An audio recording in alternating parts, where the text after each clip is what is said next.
Hey, Soul Stories fam. We've got a swoon-worthy love story for you today. Let's jump in and tell us, what city are you watching from? The rain in the suburbs of Detroit that night fell heavily, like an iron curtain.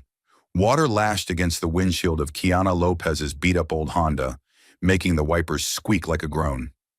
The dashboard clock ticked past 12:47 a.m. The gas station parking lot was deserted. The last employee had just locked the door and sped off, leaving only the flickering green neon light against the storm. Kiana turned the key for the umpteenth time. The engine roared, sputtered, then died. "No, don't do this," she whispered, pressing her forehead against the steering wheel, sobbing. The pressure inside her felt as crushing as the downpour outside. Losing her job, rent 3 weeks overdue, and medical bills stacked high. Her 16-year-old sister Zoe was burning with fever at home, all alone. She bit her lip, wondering how she would make it through tomorrow. And now, the car breaking down in the middle of a storm, her despair hit its limit. She opened her contacts. Derek, the ex-boyfriend who had moved to Chicago to chase his career. He once told her, "If you ever really need me, just call." Tonight she needed him. Her trembling finger dialed the number. The phone rang. "Police here, report your situation." A deep, firm, yet oddly playful male voice came through. Kiana froze, glancing at her screen. Oh no, she had misdialed. The last digit of Derek's number was a 4, but she had pressed 7. "Sorry, wrong number," she stammered quickly, swallowing tears. "I'll hang up." "Wait." The voice on the other end dropped lower, gentle but resolute. "Are you okay? Doesn't sound like someone who just misdialed." She stiffened. "Did he just call me baby?" The way he spoke was far too natural. I'm fine. The car broke down at the gas station lot. I'm fine." "Fine, yet you sound like you're crying." The stranger paused, then added, half serious, half joking, "You sure you don't need police assistance?" The unexpected joke made Kiana burst into a choked laugh, half broken, half amused. She couldn't even remember the last time she had laughed. "God, who are you?" "Silas," he replied simply. "And you?" "Kiana." "All right, Kiana. Now listen to me. Lock your doors again, turn on the cabin light, and don't open that door for anyone you don't know. Where exactly are you?" Kiana stayed silent, her grip on her phone tightening. A stranger, in the middle of the night, no matter how warm his voice sounded. What if this was a trap? As if reading her mind, Silas continued, calm but decisive. "Kiana, if you're afraid I'm tricking you, share your location with someone you trust. Better yet, give them my number too. If anything happens, they'll have my information first." He paused, then added with a touch of dry humor. "Honestly, if I had bad intentions, leaving my personal file like this would be pretty stupid, don't you think?" That last line made Kiana laugh softly, her fear easing a little. He wasn't hiding anything, on the contrary. He was encouraging her to be cautious. That was exactly why she wanted to believe him. She hesitated. A stranger. At night. But his voice carried a conviction that he wasn't out to take advantage of her. She looked around and spotted the flashing Reed Avenue sign. "Reed Avenue lot. The store just closed." "I know that place. Dangerous to sit there alone right now?" Silas's tone sharpened. "I'll call an Uber for you. A black sedan, driven by Marcus. I'll send you the plate number. Only get in if it matches." Her phone chimed. A message arrived with the license plate photo. Kiana squinted, heart racing. He was too prepared if he meant her harm. Why would he be so transparent? "Why are you doing this?" she asked, her voice trembling. "You don't even know me." "Because the sound of your voice tells me you're too alone right now," Silas answered simply.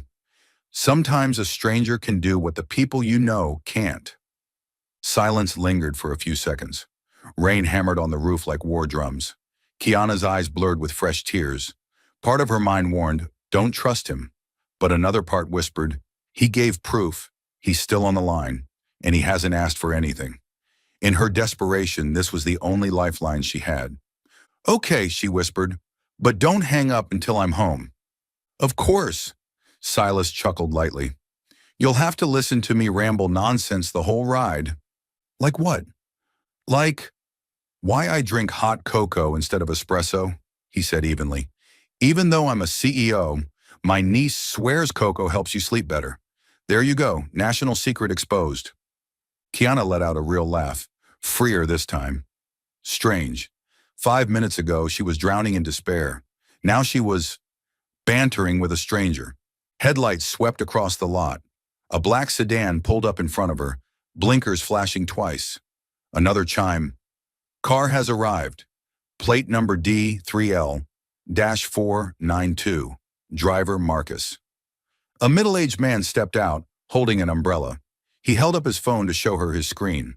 Ms. Kiana, I'm Marcus. Hot cocoa, right? Kiana exhaled in relief, smiling faintly. The password was correct. Keeping the phone to her ear, she whispered, I see it. Plate matches, password matches. I'm getting in. I'm here, Silas reminded. Tell me when you're inside your house. Kiana opened the door, dashed through the rain, clutching her backpack. Marcus opened the rear door, helped her in, then returned to the driver's seat. The door shut, the lock clicked. The car rolled forward. I'm safe now, she said softly into the phone. Good. Silas exhaled, his voice sounding like a weight had lifted from his chest. I'll stay on the line until you lock your front door. Outside the window, Detroit blurred in sheets of rain, but inside Kiana's heart, a small, warm light flickered. One wrong call, one unfamiliar voice, but it had become her lifeline in the darkest night. She smiled, leaning back against the seat, whispering, Thank you, Officer 1080. On the other end, Silas laughed, and somewhere else in the city, a man she had never met before stood by his high-rise office window, smiling for the first time in many long, bleak months. The Detroit night was still gray and stormy, but somewhere within it, two strangers had just been bound by a very real thread. The next morning, pale sunlight slipped through the worn-out blinds, spilling onto the damp living room floor. Kiana stirred awake on the sofa, her neck aching from sleeping, curled up. On the table nearby, Zoe was still fast asleep, her breathing raspy but her fever lower than the night before. Just as Kiana set down a reheated bowl of soup, her phone buzzed. An unknown number flashed on the screen. Him, the man from the wrong call. Kiana hesitated. Part of her wanted to ignore it. He was just a stranger. But her finger moved on its own and pressed the accept button. Hello? Good morning, Kiana. His warm, steady voice drifted through, like a note gliding past her exhaustion. I just wanted to make sure you got home safe last night. Kiana froze for a moment. The concern of a stranger made her heart skip a beat, but she kept her guard up. I made it. Everything's fine. You didn't have to call. I know I didn't, but I wanted to. Silas's reply was calm, as if it were the most natural thing in the world. Besides, you still owe me a cup of hot cocoa. Kiana laughed a small laugh, the first in days after nothing but sighs. In the days that followed, the wrong call didn't end. On Monday night, the phone buzzed again. Kiana stared at the screen, hesitated, then answered. What are you doing? Silas's voice carried that low rasp of a man at the end of a long day. Checking Zoe's prescriptions. Kiana sighed, resting her chin on her hand. Official title, Big Sister, Part-Time Nurse, and Detroit's Worst Soup Cook. Sounds impressive, he chuckled. If this were Hotline 1080, I'd have to charge extra for the multi-function package. You do sound like a call center rep, Kiana teased. Like, hello, valued customer. Please hold for the next available agent. Exactly, but it'll cost you $2 a minute. Better have the cash ready, or I'll cut you off. Oh, so you are a scammer. She laughed out loud this time, the bright sound echoing through the tiny apartment. From the bedroom, Zoe peeked out in surprise. It had been a long time since her sister sounded this happy. The calls became a habit. At first, Kiana told herself, just a few words, then hang up.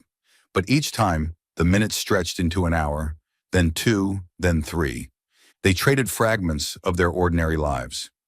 Kiana admitted she once dreamed of finishing a business degree and landing a decent job, but survival and caring for Zoe had pulled her away. Silas shared that he, too, had once been buried in endless spreadsheets and back-to-back meetings. So what do you do exactly? Kiana asked one rainy night, listening to the downpour against the windows. Office work, Silas answered after a brief pause. All day, staring at numbers and paperwork? Nothing glamorous. From the way you describe it, I picture some guy at a keyboard till 2 in the morning, cold coffee at his elbow, hair sticking up like a bird's nest. Dead on! He burst out laughing. You really are good at guessing. Kiana laughed with him. In her mind's eye, he was more of a burnout office worker than any mysterious hero. And oddly enough, that made her feel comfortable. Not everyone needed to pretend to be perfect. Another night, after Zoe had drifted into deep sleep, Kiana sat huddled at the kitchen table, papers and overdue bills spread out before her. Silas's voice came softly through the speakerphone. If you could do anything at all without worrying about money, what would it be? She stayed quiet for a long time, then sighed. I'd go back to school, finish my business degree. I'd want to work at a real company where my voice matters. But dreams are like old cars. When they break down, you just leave them on the roadside. Old cars can be fixed, Silas said slowly. Dreams too. You just need someone willing to listen to the engine sputter, replace the spark plugs, maybe add some fuel. The strange metaphor made Kiana laugh through her tears, equal parts sad and warm. You should quit office work and start a therapy hotline. I'm already planning it. It'll be called Silas 1080. Basic package, I sit and listen to your complaints. Premium package, I tell bad jokes until you laugh. I think I've already subscribed to the premium package. She murmured it shyly, cheeks burning, though her heart felt lighter. Day by day, the calls became their invisible meeting place. Kiana waited for the ringtone once Zoe fell asleep. Silas found comfort in her voice, an escape from his silent high-rise apartment. They had never met, yet each joke, each shared sigh, pulled the wide city of Detroit a little closer. Both knew this was no longer just a wrong call. It was a fragile but resilient thread. Two strangers connecting through nothing more than a voice, yet reaching into the deepest corners of each other's lives. Another rainy night in Detroit. Raindrops tapped steadily on the warped tin roof of the apartment, blending with the rough coughs coming from the next room. Kiana sat on the sofa with her laptop on her lap, the screen filled with financial figures that had nothing to do with her, except they all glared red. Her fingers trembled as she clicked through the rising prices of medicine.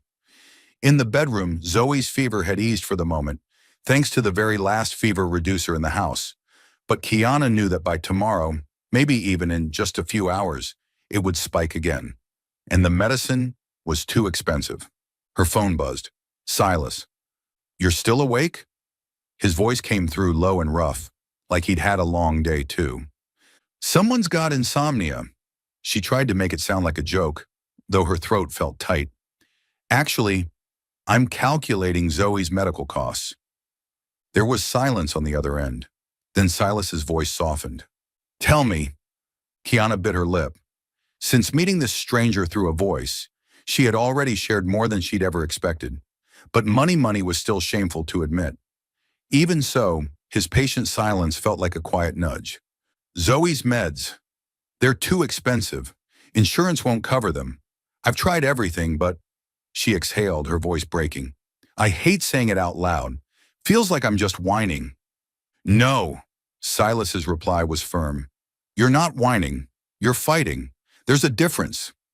The words made Kiana's eyes sting. No one had called her efforts a fight in a very long time. The next day, Kiana brought Zoe to Mercy Clinic, a modest neighborhood place that still charged high fees for uninsured patients. She braced herself to argue, beg, plead for a payment plan. But the doctor who met them was a middle-aged man with salt and pepper hair and a gentle smile. Hello, you must be Zoe? He bent down kindly. I was told about your case. Don't worry, we'll take care of everything. Told? Kiana blinked. But I didn't register for anything. We have a patient assistance fund, the doctor explained. Today's exam and the medication are all covered. Just focus on taking good care of Zoe. Kiana was stunned. By the time they left the clinic with a full bag of medicine, her legs felt weak beneath her. Everything had happened too quickly, too unexpectedly. "Sis, who did this?" Zoe whispered, hugging the bag as if it were a treasure. Kiana pressed her lips together. Inside her rose a warmth tangled with suspicion. Was this a gift from heaven? Or the voice on the other end of the line? That night, with Zoe asleep, Kiana sat by the window listening to the rain and dialed the familiar number. "Hello?" Silas's voice answered on the very first ring. I I don't know who to thank, but today Zoe had a full checkup and got all her meds. They said it was covered by a patient support fund." Her voice wavered. "Was it you?" Silas stayed silent for a long while. Kiana could hear the tightness of his breath through the speaker. "Kiana, if you want to believe that was heaven, I won't argue." His tone was soft. "As long as Zoe's better, that's enough for me." Tears slid down Kiana's cheeks. She wanted to question him, but she also wanted to believe in the miracle. In the end, she exhaled and let out a shaky laugh. "Then I guess heaven picked up the phone. If so, I should start charging for the Angel Hotline package." Silas teased gently, and his faint laughter eased her heart. 2 days later, a delivery man knocked on their door. When Kiana opened it, she found a small box wrapped in craft paper. No sender's name, just a note, "For wrong number girl." Inside was a silver thermos, shiny and new. On its side was printed, "Wrong number girl, handle with care." Kiana burst out laughing, the sound filling the whole apartment. Zoe came running from her room, eyes wide with delight. "Who gave it to you?" "No idea," Kiana replied, cheeks flushed. "But I'd say someone with way too much free time." She opened the lid. The sweet scent of freshly made cocoa still rose warm from inside. A small slip of paper was taped under the cap. "Drink it while it's hot. S. Dot." Kiana laughed until tears spilled from her eyes. For the first time in months, her heart felt lighter than air. That night she called Silas, her voice still glowing with laughter. "Hey, Hotline 1080. Did you just launch a new service? Thermos delivery to your doorstep?"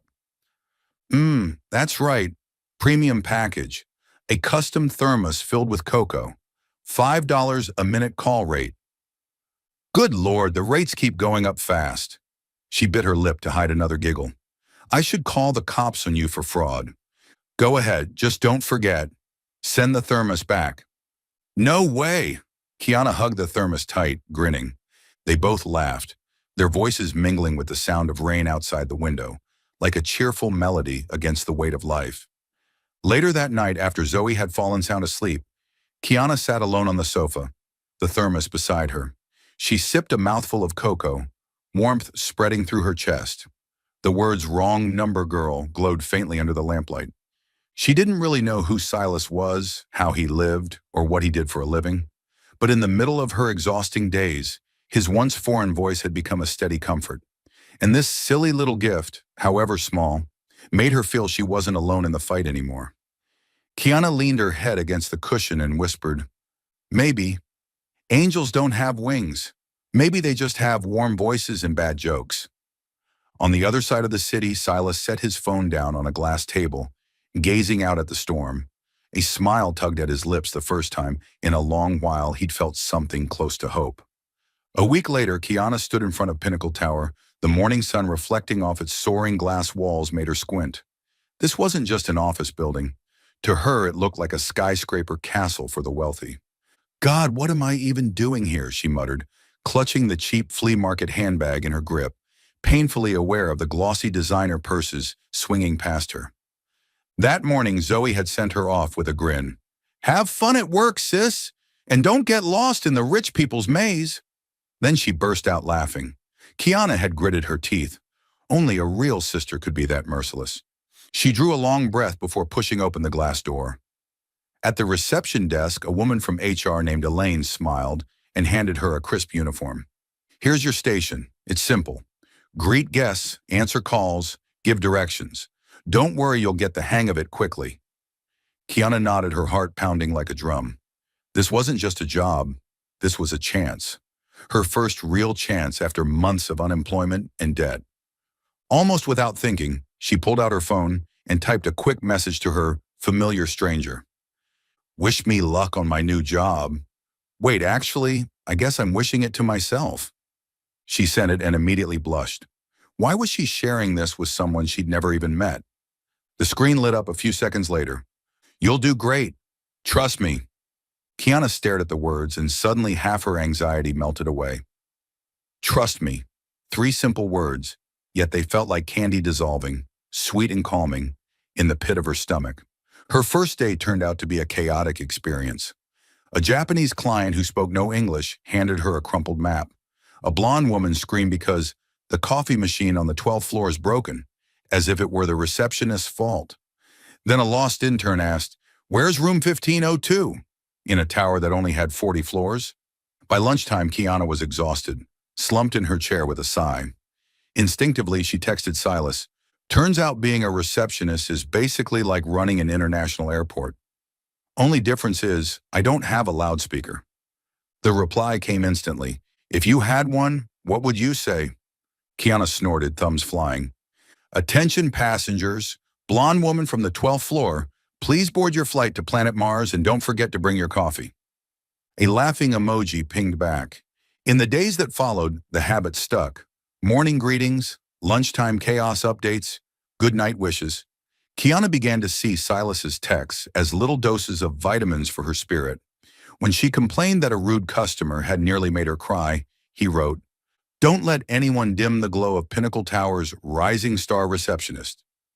When she snapped a secret photo of her cheap lunchbox, he answered, "Hey, your $2 sandwich looks way better than the $200 steak I once had at some fancy place." Kiana laughed so hard she nearly got caught texting under the desk. One evening after her shift, she walked toward the bus stop. Detroit's skyline sparkled with lights, the wind damp with night air. Her phone buzzed. "Are you tired?" She leaned against a lamppost, smiling. "Tired but happy. Feels like I'm finally stepping onto the first rung of the ladder." This time Silas called instead of texting. His deep voice carried a tenderness she wasn't used to. "I knew you'd do it. Honestly, hearing you talk about your first day makes me feel like I'm starting fresh too." Kiana was silent, her heart trembling, a stranger yet somehow making her feel not so alone. "You know," she laughed to cover the emotion, "your voice is starting to sound like one of those motivational coaches on the radio." "Then tomorrow I'll have to charge extra. $3 a minute, premium spirit coach package." "Oh my God, you've got more subscription plans than a phone company." Kiana shook her head, laughing. Those conversations gradually evolved into more than just banter or venting. Each message carried a touch of gentle care, a bit of shy warmth, fragments of feelings unnamed. One night, while Zoe sketched away in her room, Kiana held her wrong number girl thermos on the balcony and texted Silas, "Do you ever think one wrong call could turn into a habit like this?" He answered after a pause, "Number? But if I could, I'd want it to be a habit for life." Kiana froze, staring at the screen. Misty drizzle fell, and the streetlights blurred. Her heart skipped a beat. She typed with trembling fingers, "Hey, are you flirting?" "Who knows?" The reply came with a winking emoji. Kiana burst out laughing, pressing the warm thermos against her flushed cheek. On its side, the words "Wrong number, girl" gleamed softly under the balcony light.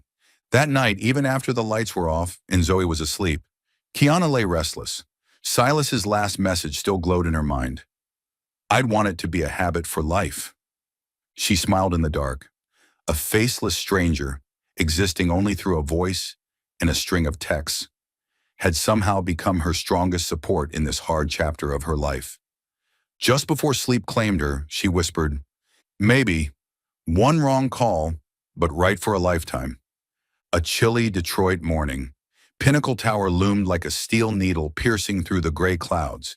Kiana stepped into the vast glass lobby, wobbling slightly in the borrowed high heels from her neighbor. She felt like she was walking a tightrope. That morning, Elaine had called, "Board meeting today. Lots of important guests, be ready to welcome them." Kiana had nearly dropped her staff badge in panic. "Okay, keep your cool. You're the receptionist. The receptionist goddess," she whispered to herself, pumping courage into her chest. At exactly 9 a.m., the grand elevator doors slid open. A group of people walked out, their suits sharp and shoes polished. In the middle of them was a tall man with broad shoulders and neatly styled dark hair. His stride was calm, but his piercing gaze silenced the entire lobby. Kiana lowered her head in a polite bow and turned to walk back to her desk when that voice. Chen's file will be postponed until next week, and I want the morning report by 5 p.m. Kiana's heart jolted violently. That voice too familiar, too close. She lifted her eyes. The man stopped, turned, and their gazes locked. 1 second. 2. 3. The world froze. Her mouth fell open. It was him. Silas. The man who had spoken to her night after night. The one who had sent her the wrong number girl thermos. Except the name badge clipped to his suit pocket read clearly, Silas Grant, CEO. Kiana stumbled back, her chest aching. So it had all been a lie? She thought she had been confiding in some ordinary office guy, but in truth, it was the CEO of the tower itself, a man who could buy the world without blinking. Kiana? Silas's voice cracked, his expression one of stunned surprise. It's you? Her voice trembled. You're Silas Grant? CEO Silas Grant? His assistant raised a brow, looking between them. The air in the lobby tightened like a drawn bowstring. Kiana shook her head, a mix of anger and humiliation. So all this time you hid from me. You listened to me talk about debts, medicine, my tears, while you sat up there on the top floor of this tower with an empire in your hands. It wasn't like that. Silas took a step forward, but she recoiled. Then what? Some pastime? Chatting with a desperate girl who dialed the wrong number to kill your boredom? Kiana forced a bitter laugh, though her lips shook. Silas's eyes stung. He opened his mouth, but in her anger, Kiana blurted, Guess I was stupid enough to trust Mr. Wrong Number. The entire lobby went dead silent. Then dozens of eyes swung to her. Silas's assistant froze, then bent over his iPad, shoulders shaking as he tried not to laugh, nearly choking. Silas's face paled, though the corner of his mouth twitched like he couldn't decide whether to laugh or rush after her. Kiana, please, just hear me out. His voice was desperate, but Kiana's face was burning red with shame. God, the entire building would probably call her Miss Wrong Number Receptionist from now on. Without thinking, she darted behind the desk and fumbled for her bag. I need air. Silas started forward, but she bolted, darting through the revolving glass doors like a squirrel escaping a trap. The borrowed heels clattered against the marble floor, nearly tripping her, but she didn't dare look back. Behind her, Silas stood frozen, his heart in chaos. He, who could command hundreds of employees and sign billion-dollar contracts without hesitation, was now rooted in place like a fool left behind. His assistant spoke carefully. Sir? Mr. Wrong Number? Silas pressed a hand to his forehead and let out a pained laugh. Shut up, or I'll officially change your title to Mr. Nosy. Kiana burst into the street. The cold wind lashed her face, tears streaming until she couldn't tell where the rain ended and her humiliation began. She felt utterly foolish pouring her heart out to a man who had hidden his identity all along. A stranger through a voice? No, he was a financial tycoon, and she was nothing more than a passing amusement. She clutched the Wrong Number girl thermos in her bag, suddenly heavy as stone. Inside the tower, Silas stood at the window, eyes locked on her small figure, disappearing into the rush of the city crowd. And for the first time, he felt something he had never felt in the boardroom, that a contract could wait, but one woman could not. He whispered to himself, a vow more than words. Kiana, I'll make you understand. I've never, not for 1 second, been playing with you. Kiana had never switched her phone off so many times in one day. From morning until night, the screen lit up again and again with Silas's name, but she stubbornly refused to answer. Her heart pounded every time, yet her mind screamed, No! He fooled you, Kiana Lopez. Don't be so easy. By the third day, when her work inbox pinged with a new email, she nearly spilled her coffee all over the keyboard. From Silas Grant. Subject, regarding guest reception procedures, and a few other things. Kiana swallowed hard, her pulse racing. She opened it, eyes scanning quickly. Kiana, first of all, thank you for handling last week's guest reception so well. Several partners gave very positive feedback about your friendliness and tact. Also, I'd like to remind you to remember to eat lunch on time. Skipping meals could affect your work performance. This is purely professional HR advice. No personal meaning attached. Actually, that's a lie. It is personal. Sincerely, Silas Grant. Kiana burst into giggles, then immediately frowned. God, what kind of CEO writes an email that sounds like a clumsy love note? She muttered, though her cheeks flushed hot. That evening, Zoe rested her chin in her hands, watching her sister laugh alone at the screen. Hey, are you mad at your not yet official boyfriend? Kiana choked. Don't talk nonsense. He's a CEO, and I'm just a lowly receptionist. So what? Zoe shrugged. He still cares about you. I can see it plain as day. You're both mad and missing him. You shut off your phone and sulk, but one email makes you smile. You think I'm blind? Kiana threw a pillow at her. Zoe burst into laughter, rolling on the couch. But when the bedroom door closed, Kiana sat in silence, fingertips brushing over the words, "Remember to eat lunch." Her heart softened. Angry as she was, she missed him all the same.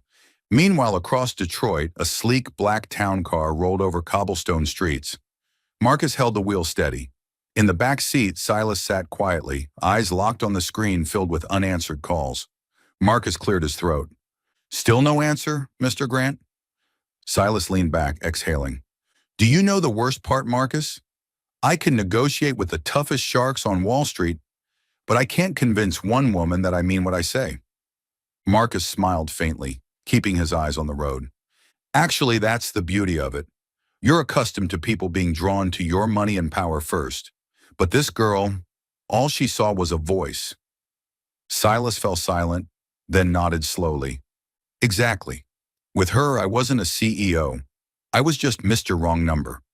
And I've never felt more myself. Marcus chuckled softly. If you want, I could happen to pick her up on another rainy night. Silas let out a helpless laugh. Number, let her choose. I want Kiana to believe that no matter who I am, what I feel for her is real. In the rearview mirror, Marcus caught a rare sight. His boss, smiling faintly, yet with worry clouding the eyes of the most powerful man in the city. That night, Kiana tossed and turned in bed. Her phone lay right beside her pillow, its screen black and silent. She was angry but restless. Zoe's words from earlier kept circling in her mind. You're not yet official boyfriend. She whispered into the darkness. Mr. Wrong Number, you've messed me up completely. Across the city, Silas sat alone in his cold penthouse, yellow lamplight stretching his shadow across the wall. He opened his laptop, cursor blinking on a blank email. Slowly he typed, Kiana, I don't expect you to forgive me right away. I only hope you believe that everything I said, every call, every laugh, was real. If you can, give me a chance to explain not as a CEO, but as a man who fell in love with your voice. He sat for a long time, staring at the words. In the end, he didn't send it. Instead, he typed one short message, Good night, Wrong Number girl. On the other side, Kiana saw the text. Her heart raced. She pouted, half annoyed, yet unable to stop herself from smiling. Detroit's afternoon shimmered with sunlight, but Kiana's stomach twisted in knots. In her hands lay a thick invitation card, embossed with gold letters. Charity Gala, Pinnacle Foundation. Sender, Silas Grant. She had hesitated for 3 days. If she went, she risked becoming a laughingstock. If she didn't, well, she felt an ache of disappointment. In the end, Zoe had delivered the verdict. Sis, he sent the invitation personally. Not going would be a total waste of the dress I dug up at the thrift donation pile last week. Kiana propped her chin on her hand, staring at the navy blue dress hanging nearby. It was simple, a little too long at the hem, but intact. She sighed. Fine, but remember, if I get embarrassed so badly I want to crawl into the floor, it's all your fault. That evening, the lobby of the Grand Horizon Hotel looked straight out of a Hollywood film. Dazzling crystal chandeliers, a live jazz band, gowns glittering like starlight, and the tinkling laughter of the city's elite. Kiana walked in, her heart pounding. Everyone around her sparkled like diamonds, while she felt like a grain of sand. She slipped toward a corner, clutching her worn-out clutch purse, when a voice rang out. "You came." Silas stood there in a perfectly tailored black tuxedo, bow tie crisp, eyes lighting up as they fell on her. For a moment, the noise around them seemed to fade. "You really wanted me here," Kiana whispered, trying to mask her nerves. "Who else would I bring to this gala?" The teasing remark made her laugh, easing the tension slightly. And as fate would have it, when she reached for a glass of wine from a passing tray, her hand trembled. One light bump from behind, splash. Crimson wine spilled straight onto the pristine white gown of a blonde society matron standing nearby. The room froze. The woman someone had just whispered her name, Mrs. Cartwright, stared at her, as though she had committed treason. "You? What have you done?" Kiana turned tomato red, stammering. I'm so sorry. I'll pay for the dry cleaning." Before Mrs. Cartwright could unleash her fury, Silas stepped in, laying a calm hand on Kiana's shoulder. His voice carried easily across the room. "This is the latest design from Milan, the Red Splash edition. Surprised you haven't heard of it yet?" A ripple of laughter spread through the crowd. Mrs. Cartwright's face turned scarlet, but she could hardly argue in public. Muttering under her breath, she stormed off in humiliation. Kiana stared at Silas wide-eyed. "You just saved me?" "Saved you?" He shrugged. "I just made you a fashion icon. By tomorrow, half the city will be splashing wine on dresses to stay in style." Kiana burst out laughing, nearly choking on her drink. But even as Silas turned the disaster into comedy, Kiana could still hear the whispers behind her. "Who is she? That dress alone screams out of her league. I heard she's just a receptionist at Pinnacle Tower." The eyes of scrutiny burned into her back. She wanted to crawl under a table. And then, slicing through the chatter, came a voice she instantly recognized, sharp as a blade. "Well, isn't this interesting? Silas, you bring a receptionist to a charity gala now?" Kiana turned. A tall woman with shining blonde hair stood in a fiery red gown. The room fell silent around her. Vanessa, Silas's ex-wife. Her smile was razor-edged, her gaze sweeping over Kiana like she was a bargain bin product. "Your taste really has changed." Silas held his ground, voice steady. "Vanessa, this is Kiana. She's someone very important to me." The short introduction rippled through the crowd like a shockwave. Kiana's throat closed, she wanted to protest. "I'm just an employee." But no words came out. Vanessa arched a brow, her smile sly, then turned sharply, leaving behind a trail of expensive perfume. After the encounter, Kiana slipped out to the balcony to breathe. The night air was cool, Detroit glittering below like a sea of lights. Yet her chest felt heavy. "I don't belong here. These glittering gowns, those sneering looks, even Vanessa, I'm nothing but an outsider." Silas followed her, setting his glass down on the railing. "Are you all right?" "Fine," she forced a smile. "As fine as Mrs. Cartwright's white dress." Silas chuckled softly, though his gaze was gentle. "I know this isn't easy for you, but you don't have to try to be like them. Just be yourself." "But I don't fit this world. I'm just wrong number girl, Silas." He was quiet for a moment, then leaned closer, his voice firm. "And you're the only person in that room I wanted by my side." Her heart skipped a beat, the words echoing deep inside her. Yet even as her pulse raced, the muffled laughter and buzzing music from inside pressed against her. The dissonance left her torn in two. When the gala ended, Silas offered her a ride home in his town car, but Kiana insisted on taking a taxi. On the ride back, she sat silently, navy dress rumpled in the dark, her mind replaying his words. "You're the only one?" And still Vanessa's mocking laughter and those cutting stares clung to her like shadows. Leaning her head against the cool glass of the taxi window, she whispered, "I'm stepping into a game too big, and I'm not sure I'm ready." Meanwhile, from the high balcony of the hotel, Silas watched the glow of her taxi vanish into the distance. His grip tightened around the stem of his glass, his eyes burning with resolve.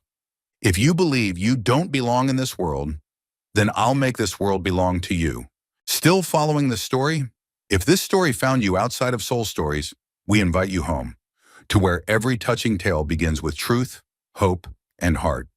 Detroit lit up for the night, streets buzzing beneath the glow of amber lights.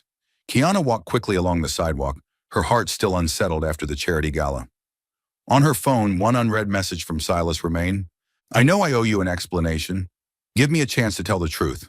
Tomorrow night, 7 p.m., Bella's Italian on Pine Street. If you don't come, I'll sit there until they close. She had meant to ignore it, but all day at work, every time her eyes fell on the wrong number girl thermos on her desk, her heart softened, which was why now she found herself standing in front of Bella's, a small Italian eatery, tucked between two worn-down buildings.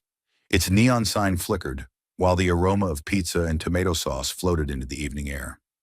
Kiana pushed the door open. No chandeliers, no glittering gowns, just wooden tables, red and white checkered cloth, and the smell of warm garlic bread. In the corner, Silas was already waiting. Gone was the flawless tuxedo. He wore a rolled-up dark blue shirt, tie tucked into his pocket. A very different Silas, simpler, even human. He jumped to his feet when he saw her, his smile tinged with a hint of awkwardness. You came. I'm only here to hear your explanation. Kiana folded her arms, keeping her guard up. And I'll tell you everything, Silas said, signaling the waiter. But first, let's order a pizza. If we're going to share secrets, we might as well have cheese and wine as witnesses. The line was playful enough to tug the corner of her lips upward, though she quickly forced herself serious again. With the red wine glinting in candlelight, Silas took a deep breath and began. You know, people look at me and see a CEO, someone who has more than he'll ever need. However, the truth is that I started with nothing. My father left when I was 8 years old. My mother worked as a maid, cleaning houses so I could go to school. Kiana sat silently, eyes wide. I worked dishwashing jobs, parking cars, and delivering newspapers. Sometimes I had only enough in my pocket for a dry piece of bread. My mother always told me, just hold on to your kindness. Everything else will find its way. He paused, his gaze lowering. She passed away 3 years ago. Cancer.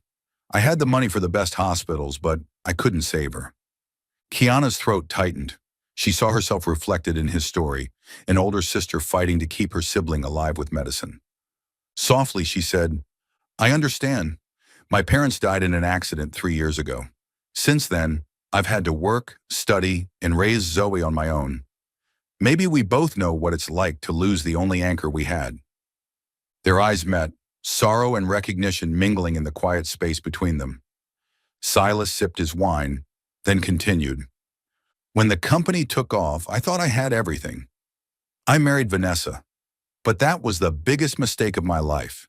She loved the image of the successful CEO, the galas, the magazine covers, but she never cared to know who I really was. His hand tightened on the glass. When my mother was sick, I spent most of my time at the hospital. Vanessa felt abandoned. She filed for divorce. The press painted me as a man incapable of love. But the truth is, I had never loved the right person. Kiana lowered her gaze. His words didn't sound like excuses from a rich man. They were raw, even clumsy. The cold CEO from the magazines now seemed more like a man confessing failures to a simple girl across the table. She let out a small laugh, half bitter, half warm. Funny, I thought you were just some rich man toying with my misery for fun. Turns out, you've struggled, lost, and been lonely too. Silas nodded, his eyes earnest. Yes, and from the night you dialed the wrong number, you broke that emptiness. You didn't see CEO Grant. You just heard a voice, and I couldn't bear to lose that. The air between them softened. The waiter arrived with a steaming pizza, cheese bubbling golden. Kiana picked up her fork, but Silas grinned. Fork and knife for pizza? Come on, this is a family Italian joint. Wrong number, girl.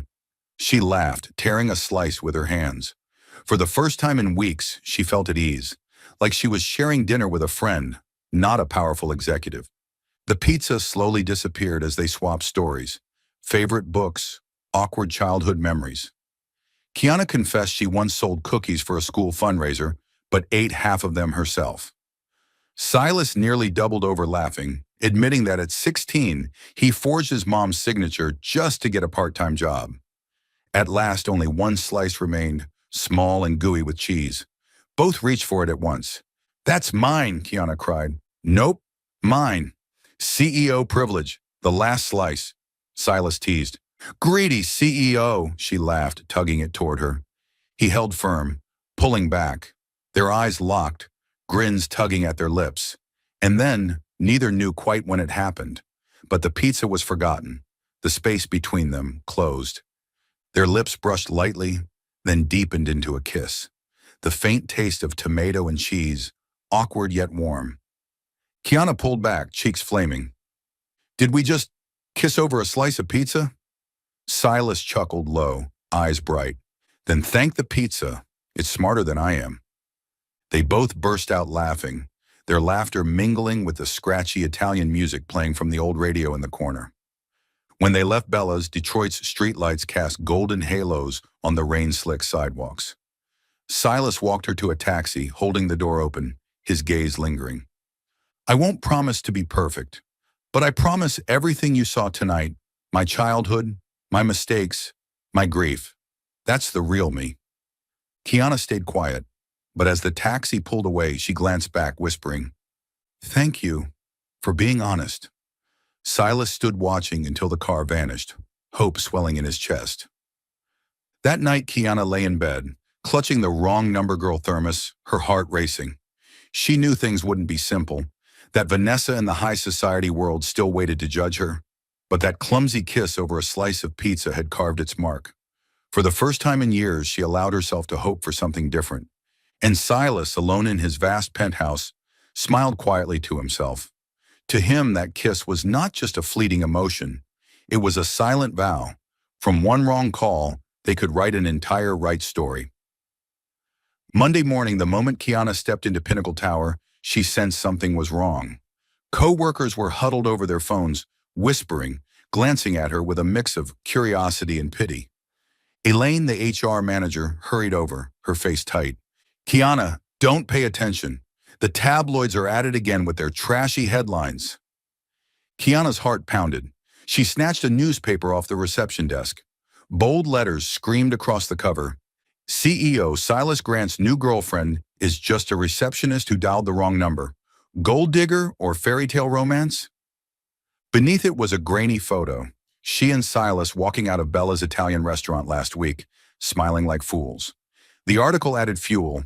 "Sources claim this poor girl is exploiting the CEO's pity to climb into a new life." Heat flared across Kiana's face. Her hands shook as she crumpled the paper. Every word cut at her pride like a knife. That afternoon, she sat curled up in her tiny apartment, hugging a pillow, staring out the rain-smeared window. The article had already spread online. Old acquaintances texted her, half curious, half judgmental. "They're right. I don't belong in that world. I'm just entertainment." She shot up suddenly, grabbed a small suitcase, and started stuffing clothes inside. The thought flared. Quit the job. Quit Silas. Quit everything. Then came the pounding at her door. "Kiana, open the door!" Her chest clenched. Silas's voice. "Go away," she shouted. "I don't want to see you anymore. If you don't open this door, I'll call a locksmith." His tone was part frustration, part panic. "Do you think a CEO won't actually do it?" The door flew open. Silas stood there, breathless, hair damp from the rain, a crumpled newspaper in his hand. "Did you read it?" He held the paper up. "I did. And they're right," Kiana snapped, eyes brimming. "I'm just the wrong number girl, and you're the rich CEO. Everyone thinks I'm using you." Silas strode closer, gripping her shoulders. "Listen, if you're digging for gold, then this gold mine is giving itself up to you, willingly. Got it?" Kiana froze, then burst out laughing through her tears. "Do you have any idea how stupid that sounds?" "Stupid maybe, but honest." His eyes locked with hers. "You're not taking anything from me. I'm the one who needs you." She turned away, voice breaking. "But I'm exhausted. Exhausted from the stares, the gossip, from even Vanessa." At that name, Silas's jaw tightened. "Vanessa means nothing.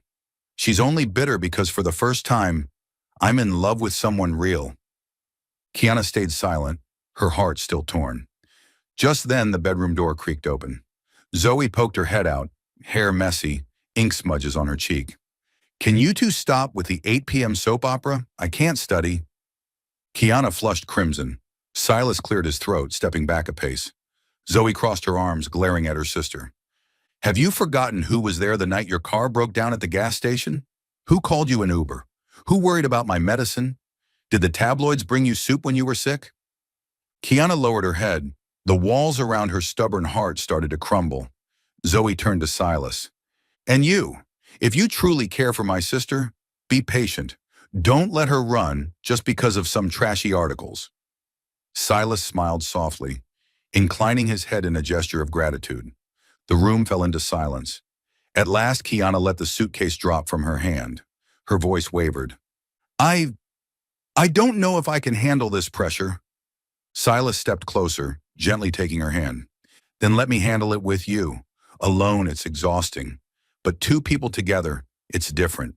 Trust me." His eyes shone with determination, nothing like the cold CEO on magazine covers.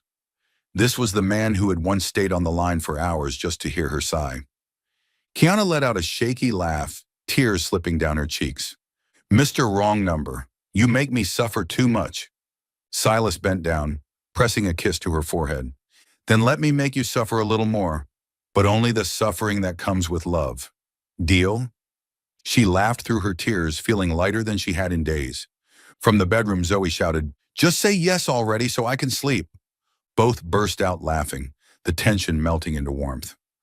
That night, as she walked Silas to the door, Kiana whispered, "I'm still angry, but I'll try trusting you one more time." Silas squeezed her hand, eyes glowing.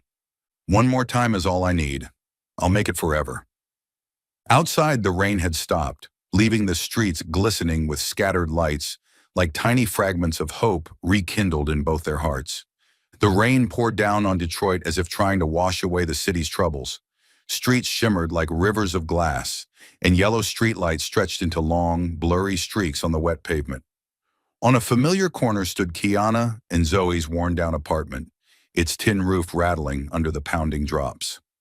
Silas stood under the tiny awning, his black umbrella long since flipped inside out by the wind. His shirt clung to his shoulders, soaked through, tie hanging crooked. There was nothing of the polished CEO about him now, only a man with one thought in his mind. "Kiana." He knocked on the door. "Kiana, it's me." Inside, Kiana was lifting a pot of soup off the stove for Zoe when her heart clenched at the sound of his voice. She hesitated, torn, but in the end, she opened the door. "What are you doing here?" she asked, arms crossed, leaning against the frame, voice laced with feigned coldness. Rain dripped from Silas's brow as he caught his breath. "To say everything I didn't get to say. If you still want me gone after that, I'll go." Kiana frowned, then turned her back. "Come in. Standing in the rain like that is stupid." They sat in the small living room, yellow lamplight pooling over the old sofa. Zoe's soft cough from the other room only made the silence heavier. Silas drew a long breath, eyes bright despite his weariness. "Kiana, I know you feel like you don't belong in my world, but listen to me. I don't love you for who you are in anyone else's eyes, or for your circumstances. I love you for the way you care for Zoe, for the way you smile even when exhausted, even for the way you call me Mr. Wrong Number." Kiana bit her lip. "But you're a CEO, and me, I'm just a girl who misdialed a number. The tabloids were right. We're too different." Silas shook his head, his voice rough. "I don't need someone suitable by their standards. I need someone who truly sees me. And you did from the very first night. You didn't care if I was rich or poor. You just listened, shared, and laughed. I can't lose that over headlines." She sat still, her heart softening. The truth in his eyes left no room for doubt. It wasn't just words. Tears slid down Kiana's cheeks. "Do you know how afraid I've been? Afraid of being a joke. Afraid you'd tire of me, and I'd be left with only humiliation." Silas reached gently for her trembling hands. "I can't promise to silence the world, but I promise to shield you every day, every hour. Not out of guilt, but out of love. Because I love you, Kiana Lopez." Her heart cracked wide open. She looked up, eyes wet. Did you just say, you love me? Yes. Silas smiled, voice trembling as if fearing rejection. Not CEO Silas Grant, just a man so lonely he clung to a wrong number. And that man loved you from the very first moment he heard you laugh through your tears. From the bedroom, Zoe coughed deliberately, then called out, "Are you two going to keep acting out a soap opera in the living room all night? Take it outside, some of us are trying to sleep." Kiana laughed through her tears. Silas's gaze held hers, intent, unshakable. Together, as if pulled by an invisible thread, they rose and stepped out under the awning. The rain still fell hard. Kiana tilted her face upward, letting the cool drops wash over her. Silas pulled her close, arms tightening around her. "I'm sorry I made you doubt me, but from now on, if you let me, I'll prove every day that you're the only one I need." Kiana wrapped her arms around him, resting her head on his shoulder. "I'm still scared, but I trust you, Mr. Wrong Number." They laughed at the same time, their voices mingling with the rain, washing away days of tension. In that tender moment, Silas suddenly sneezed loudly. Then again, "Achoo! Achoo!" Kiana jumped back in alarm. "Oh my God, you just pulled off the most romantic confession, and now you look like a drenched, sneezing cat." Silas wiped his face, laughing between sneezes. "If I get sick, it's your fault. Your fault for making me fall in love with a flu-ridden CEO." Kiana doubled over with laughter, tears mixing with rain. She brushed his wet hair back gently. "Fine, I'll take responsibility. But if you've got a runny nose tomorrow, don't expect me to buy tissues for you." Silas grinned, eyes shining bright enough to cut through the storm. He leaned down, nothing holding him back this time. Their lips met in the Detroit rain, sweet, clumsy, perfect. When they finally came back inside, drenched from head to toe, Zoe sat up with a dramatic sigh. "Well, that's settled. You're officially together. I'm the witness." Kiana blushed furiously. Silas chuckled, gripping her hand firmly. Outside, the rain still fell, but inside that small apartment, something new had begun. A love born of a wrong number, of tears, laughter, and even a few unstoppable sneezes. A year passed in the blink of an eye. Detroit's skies still swung between rain and sunshine. But for Kiana, each day now carried a peace she once thought she would never have. From the nervous receptionist she once was, Kiana had grown into a project management assistant at Pinnacle Tower. She knew almost every client by name, mastered procedures, and could even hold her own in meetings. Elaine, once her manager, now a close friend and mentor, often teased, "I knew that smile of yours would take you places. It even beats CEO Grant's, you know." Kiana only laughed, but inside she brimmed with pride. Her success wasn't handed to her as the CEO's girlfriend. It came from her own persistence and effort, day after day. Meanwhile, Zoe was healthier than ever. The endless coughs were gone, replaced by bright eyes and the shining grin she wore as she waved an acceptance letter. A summer art scholarship at a prestigious school. She dashed around the house, proudly showing off every sketch, every photograph. "Look, sis, if my first exhibition is a hit, you and Silas have to come with a giant bouquet, promise?" Kiana hugged her little sister tightly, overcome with emotion.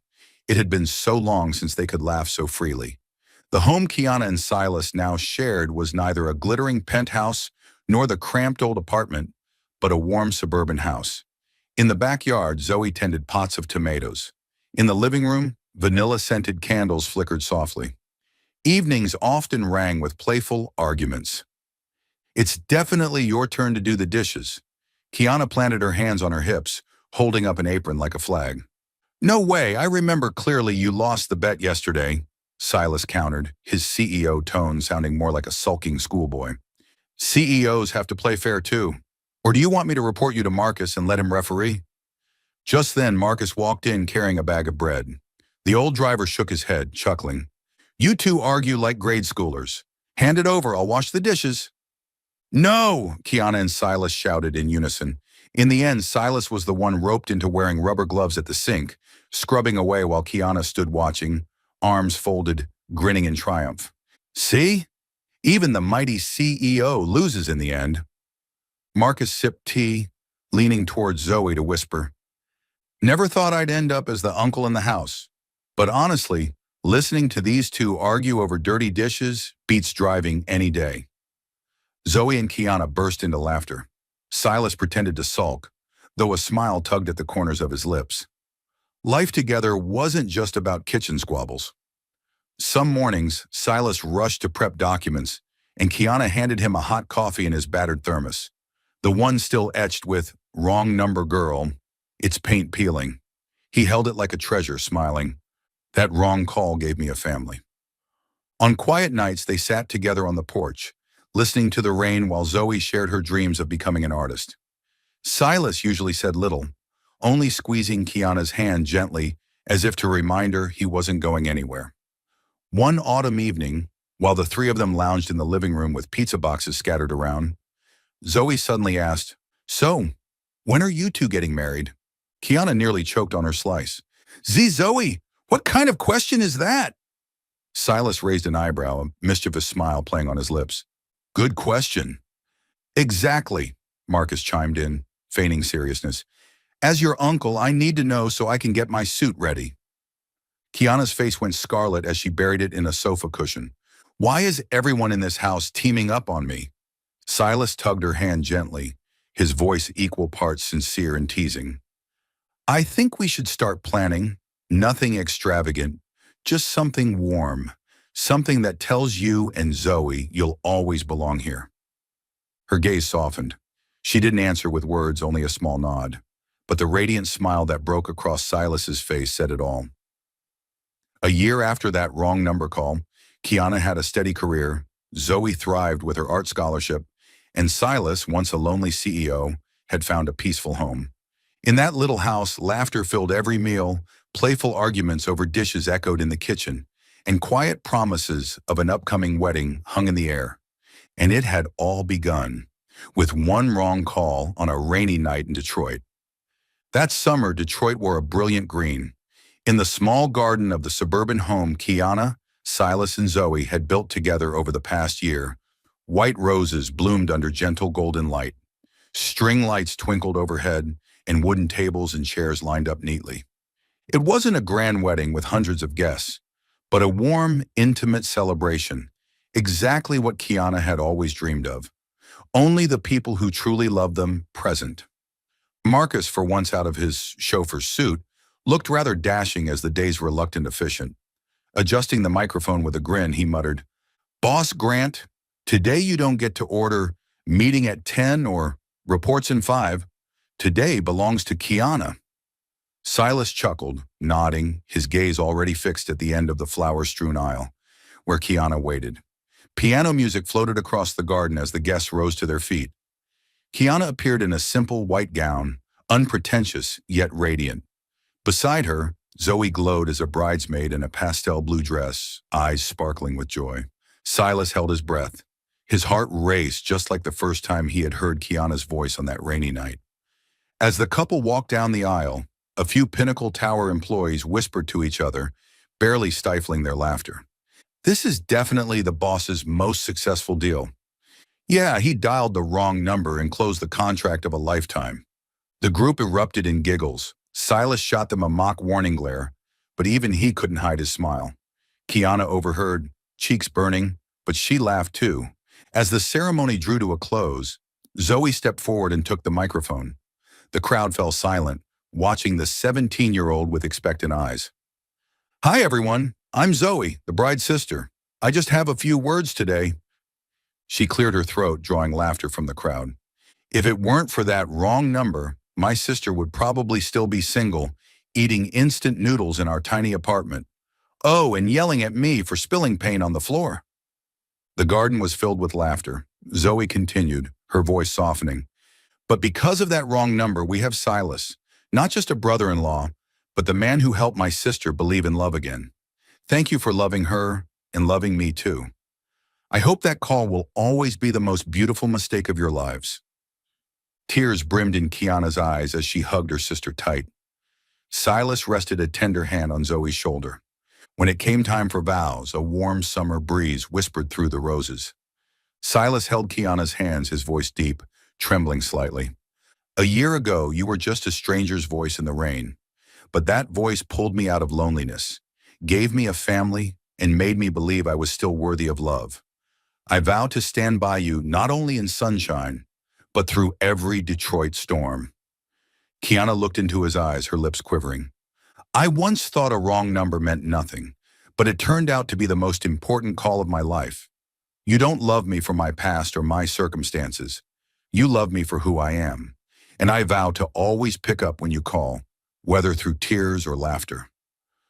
For a moment, the garden held its breath, then erupted into applause. Marcus deliberately raised his voice. And now, Silas, you may kiss the bride. But this time, no spilling wine on anyone's dress. The guests burst into laughter. Kiana flushed bright red. Silas laughed, then leaned down to kiss her beneath the canopy of white roses. After the vows, guests mingled, feasting and chatting amid cheerful music. Zoe tugged the photographer's sleeve. Quick, take our family photo. Silas wrapped his arm around Kiana's waist, and Kiana pulled Zoe close. The three leaned together, smiling widely. Golden light filtered through the trees, their shadows falling across the green grass. From a wrong number on a rainy night to a family. The photo was framed and placed in their suburban living room as proof of a love born from the sweetest mistake. When night fell and guests departed, Kiana sat in the garden, her gown pooling softly under the warm glow of string lights. Silas laid a hand on her shoulder, Zoe beside them, nibbling the last cupcake. So, it's done, Kiana smiled. No, Silas replied gently. This is only the beginning, the start of a lifelong contract I sign willingly. No signature required, but your smile. Kiana laughed. Zoe rolled her eyes with a grin. You two are way too romantic, but I like it. They all laughed together. Above them, the Detroit sky glittered with stars clear after the rain. And in that laughter, a new family was written into being born of a wrong number, sealed as a love for life.